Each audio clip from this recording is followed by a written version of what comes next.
let's get to there was a piece that came out in New York Magazine that was actually a very worthwhile piece by a German a historian of Hitler, a historian of fascism. I don't recall the gentleman's name, but it was one of the most sort of, I'm not usually persuaded by those pieces, but this was one of the most sober, real comparisons between where we're at now and where Germany was at then. And one of the lines he said was basically, and I'm radically paraphrasing here, but one of the things that made it smart was like, think about Mitch McConnell when historians talk about, like, if this is the death of American democracy, Mitch McConnell's the gravedigger. This is one of the most disgusting, unethical, immoral, grotesque human beings to ever occupy public life in this country. And I know that that's saying a lot. It's not just the obvious things like the unprecedented holding up of the Merrick Garland appointment, which there's just a pure raw act of corruption. It's a whole career dedicated to simply being a bagman for any corporate interest imaginable at the expense of any human being besides the ultra elite imaginable, not to mention his own highly questionable personal relationships. This is Mitch McConnell speaking with John Dickerson about election appointments, and Dickerson corrects him here because McConnell is lying. Notion that the Senate is somehow broken over this is simply inaccurate. But, Mr. Leader, those things have happened, but this is of a different order. And Democrats are pointing not only to the way this was handled, but in the history of partisanship on the Supreme Court, your decision to block Merrick Garland is something they see as having kicked off a new stage in the partisanship associated with Supreme Court nominees.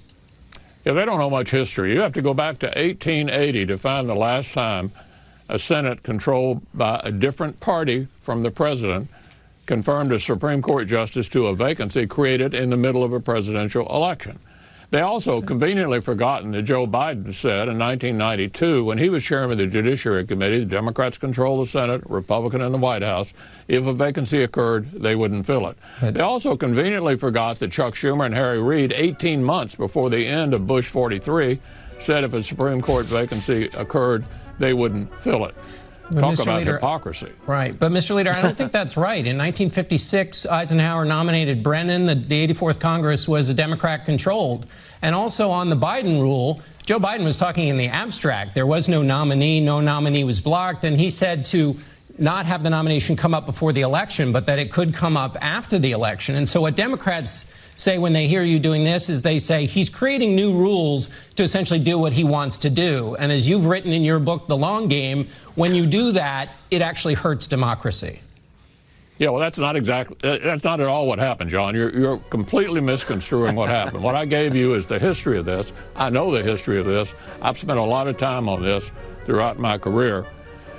What I did was entirely consistent with what the history of the Senate's been in that situation going back to 1880. Well, I think the 1956 example, and also in 1968, later in the election cycle, when a Democratic president put somebody forward, the Republican leader worked with him to get that person a hearing and get him towards the Supreme Court, which is not something that you did. A vote at the time. Then there was a Democrat in the White House and a Democratic Senate. But the Republican leader at the time tried to help the Democratic president. John, you are not listening to me. The history is exactly as I told you. Well, we have a disagreement about the history, but I greatly appreciate you being with us here today, Mr. Leader. Thanks so much. Okay, thank you. And Mitch McConnell's obviously that was beautiful. Mitch McConnell's not only breaking the Senate, he is the gravedigger of democracy. That's how we should refer to him from now on. And that is an important, I mean, all of the historical points are correct. And obviously they're important for embarrassing him. They don't mean anything to him because he's a corrupt liar. But in addition to that, yes, this Joe Biden talking point is so absurd to use a guy talking about an abstract. Joe Biden was literally doing a thought experiment. And even a thought experiment that does not cover the block of Garland. Because the block of Garland, according to the Biden thought experiment, would have ended actually right after Trump was elected president. In the Biden thought experiment, the election would have been over, and it would have been like, all right, well, in a couple of months, we could, of course, appoint our own guy, but now regular order needs to resume because the election's over, and we're going to give Merrick Garland a hearing, and President Obama is going to get his pick. So, and, you know, this is another, I mean, look, there's echoes here, at least in terms of the kind of establishmentarian, you know, centrist, democratic, institutional, whatever you want to call it. You know, they can whine and talk about precedent all day. Mitch McConnell does this stuff because he can. And, you know, it's one of the last vestiges of like the performance of democratic process that he still feels a need to lie about it with John Dickerson. But the bottom line reality is you do this because you can. And Chuck Schumer and everybody was like, well, what about the president? Doesn't matter. It's irrelevant. They show that every single day. And the Democrats aren't willing at some point to disrespect institutions to save them.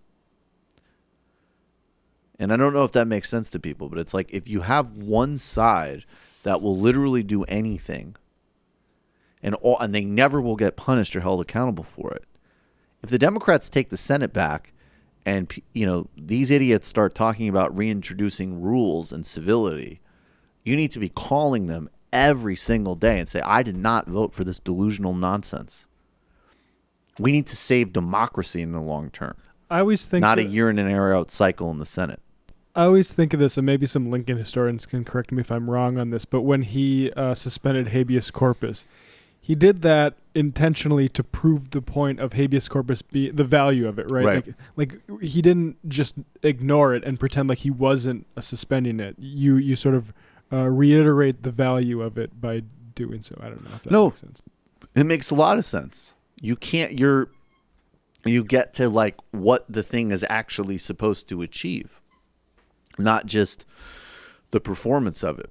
And people can be cynical about, you know, the usefulness of John Dickerson going through that history, you know, in terms of how big of an impact it could have been, or it would have. But totally, and I think just from, you know, the public from a public dignity standpoint, people have the right to hear this laid out for them. And just because our media doesn't do it typically or reliably doesn't mean that we shouldn't applaud it when it does do it. No, absolutely. It's very well done by John Dickerson. And it certainly made that scumbag upset, which is also good.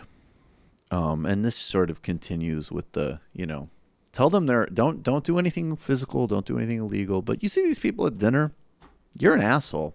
Yeah, their dinner should be over. You're a gravedigger of democracy. Fuck you. I remember in like 2014 or 15, I saw Hovind and Heitkamp sitting on a plane to Bismarck. I was on the same flight. Right. And I would just love to be on a flight next to John Hovind. Oh, yeah. Oh, you begin some good video there. Yeah, how you doing, John? Let's talk about how you're ruining this country and the planet.